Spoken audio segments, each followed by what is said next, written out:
जय श्री कृष्ण। वसुदेव सुतं देवं कंस चाणूरमर्दनम देवकी परमानंदम कृष्णम वंदे जगद्गुरुम। आइए महाभारत के प्रश्नोत्तर माला भाग 16 में प्रवेश करते हैं।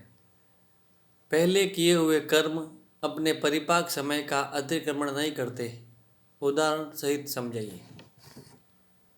बहुत सुंदर प्रश्न है। जिस प्रकार से फूल और फल किसी भी प्रेरणा के बिना अपने समय पर आ जाते हैं। आपने देखा होगा वृक्षों पर कि फूल और फल किसी की प्रतीक्षा नहीं करते, वो अपने समय पर आ जाते हैं।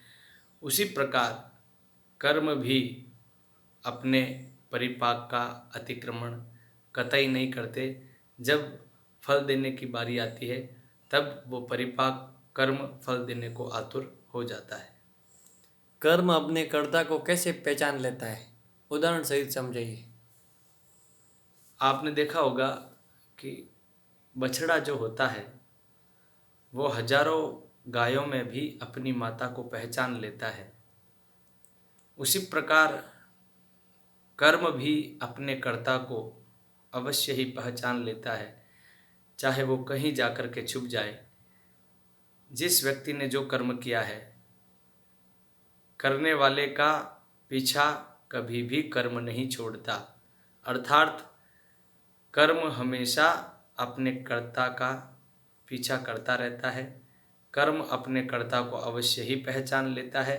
जैसे हजारों गायों में बछड़ा अपनी माता को पहचान लेता है, उसी प्रकार कर्म भी अपने कर्ता को कि किसने मुझे किया है वह उसे पहचान लेता है। ज्ञानियों की गति का पता नहीं लगता। उदाहरण सहित समझाइए। जिस प्रकार आकाश में पक्षियों के तथा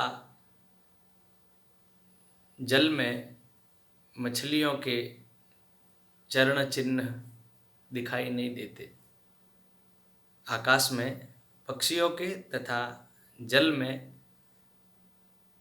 मछलियों के चरण चिन्ह दिखाई नहीं देते, उसी प्रकार ज्ञानियों की गति का भी पार पाना बहुत कठिन है। ज्ञानियों की गति भी पता नहीं की जा सकती। राजा ब्रह्मदत्त का महल कहाँ था? काम्पिल्य नगर में। राजा ब्रह्मदत्त के अंतःपुर में जो चिड़िया रहती थी उसका नाम बताइए। उसका नाम था पूजनी। वैर किन 5 कारणों से हुआ करता है, बतलाइए। वैसे तो आप लोगों ने सुन रखा है, प्रसिद्ध कारण है कि जर जुरु और जमीन के कारण वैर होते हैं, लेकिन महाभारत की विस्तृत दृष्टि के माध्यम से 5 कारण यहाँ पर बताए गए हैं। एक तो स्त्री के कारण, एक घर और जमीन के कारण, तीसरा है कठोर वाणी के कारण तथा आपस की लाग डांट के कारण और अपराध के कारण। ये 5 कारण हैं। पहला स्त्री के कारण, दूसरा घर और जमीन के कारण, तीसरा कठोर वाणी के कारण और आपस में लाग और डांट के कारण, चौथा कारण ये है, और 5वां अपराध के कारण। मनुष्य के स्वाभाविक मित्र कौन कौन से होते हैं, समझाइए।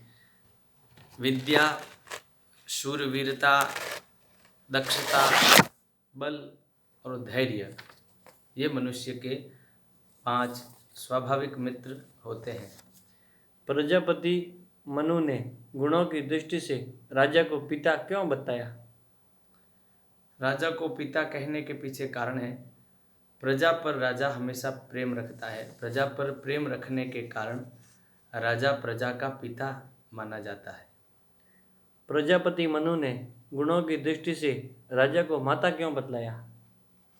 प्रजा का पालन और दीन दुखियों की सुधि लेने के कारण, दीन दुखियों का हालचाल जानने के कारण राजा का एक रूप माता का भी है, इसलिए वह माता के रूप में भी प्रजा रंजन करता है और पिता रूप में भी प्रजा का रंजन करता है। आज के लिए इतना ही। मिलते हैं महाभारत के प्रश्नोत्तर माला भाग 17 में। तब तक के लिए जय श्री कृष्ण।